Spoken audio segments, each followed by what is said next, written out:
رد البال صحتك قناة لصحة أفضل. ما تنسوش الاشتراك في القناة وتفعيل الجرس ليصلكم كل جديد. 25 فائدة لملعقة صغيرة من القرنفل. يحتوي القرنفل على نسبة عالية من المعادن مثل الحديد والمغنيسيوم والفوسفور والصوديوم والكالسيوم والبوتاسيوم وفيتامينات A, C و K. ملعقة صغيرة من القرنفل المطحون على الريق مع كأس من الحليب تستخدم في الحالات التالية: ضعف القلب،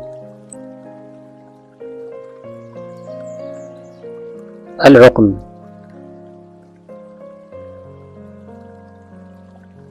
روماتيزم القلب، الربو، البلغم،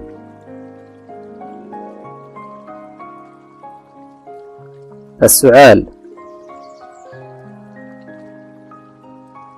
الضعف الجنسي، عسر الهضم،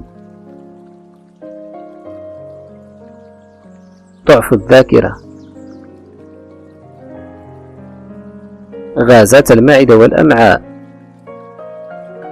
ضعف عضلات المثانة،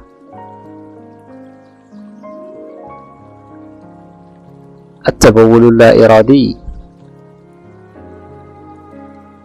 ضعف اللثة وآلام الأسنان، الضعف العام والخمول، تعب العينين، آلام الدورة الشهرية،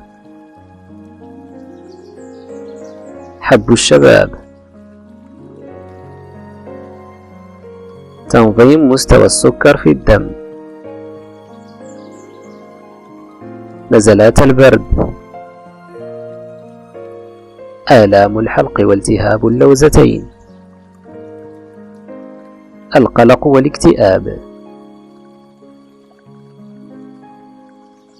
تحسين الحالة النفسية، البواسير والتهاب الشرج، قرحة المعدة،